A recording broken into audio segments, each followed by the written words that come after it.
You canceled plans last weekend, and the second that text went through, you felt relief, not guilt, not anxiety, pure, clean relief. And then, because you immediately felt guilty about feeling relieved. That's not social anxiety. That's not depression. That's not you being broken. That is something much more specific, much more fascinating, and by the end of this video, you're going to understand exactly why your brain is wired this way. Here's what your social life actually looks like. You have friends. You like people. You can walk into a room and hold a conversation, make people laugh, be completely present. But the moment you get home, you close the door, exhale like you just ran a marathon, and spend the next 2 hours doing absolutely nothing, and it feels incredible. People who don't operate this way genuinely cannot understand this. They ask, "Don't you get lonely?" And you have to smile and say, "No," while internally thinking, "This is the best part of my day." Here's where it gets interesting. Psychologists have a name for what you just described, and it has nothing to do with being antisocial. It's called stimulation threshold. Every human brain has a baseline level of stimulation it finds comfortable. For some people, that threshold is high. They need constant noise, people, and activity to feel alive. But for you, your threshold is lower. Social interaction, background noise, small talk, all of it registers in your nervous system at a higher intensity than it does for other people. You're not avoiding people because you dislike them. You're recovering from the neurological cost of engaging with them. Think of it like this. Socializing for you is like listening to music at volume 8. For extroverts, it's volume 4. Same song. Completely different experience. But this is the part nobody talks about. The need for solitude isn't just about recharging.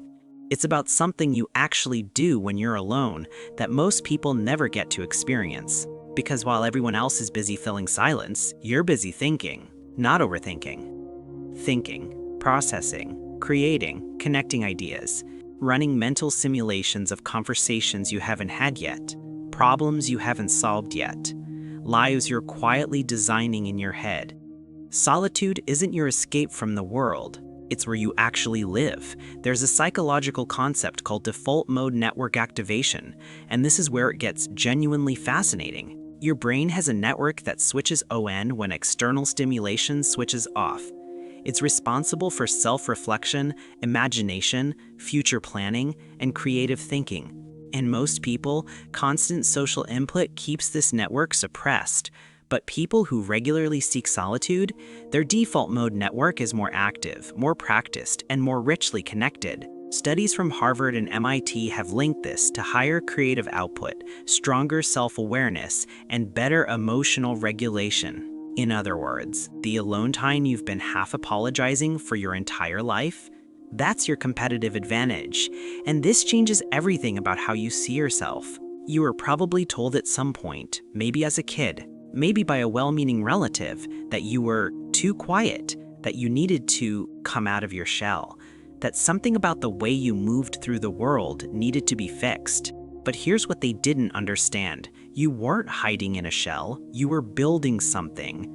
You were cultivating an inner world rich enough that you didn't need constant external validation to feel whole. That's not a flaw, that's a feature, a rare one. Let's go a little deeper because the neuroscience here is wild. Research published in the British Journal of Psychology found that people with higher cognitive ability reported lower life satisfaction when they spent more time socializing. Let that land for a second. The more intellectually engaged your brain is, the more solitude actually serves you. Your mind needs uninterrupted space to do what it does best. Constant social input isn't stimulating for you, it's interrupting you. And here's the kicker. The same research found these individuals reported higher satisfaction from meaningful one-on-one connection than from group socializing. You don't want less connection. You want better connection, on your own terms. Here's where it gets a little more personal.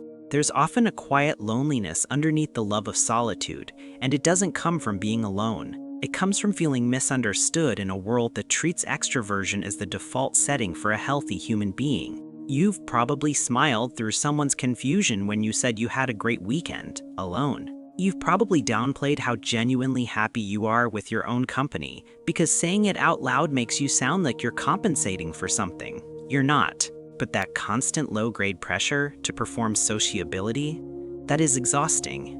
And it's completely valid that the exhaustion you feel isn't from loneliness. It's from pretending that the way you are needs explaining. So here's the reframe. Solitude is not the absence of connection.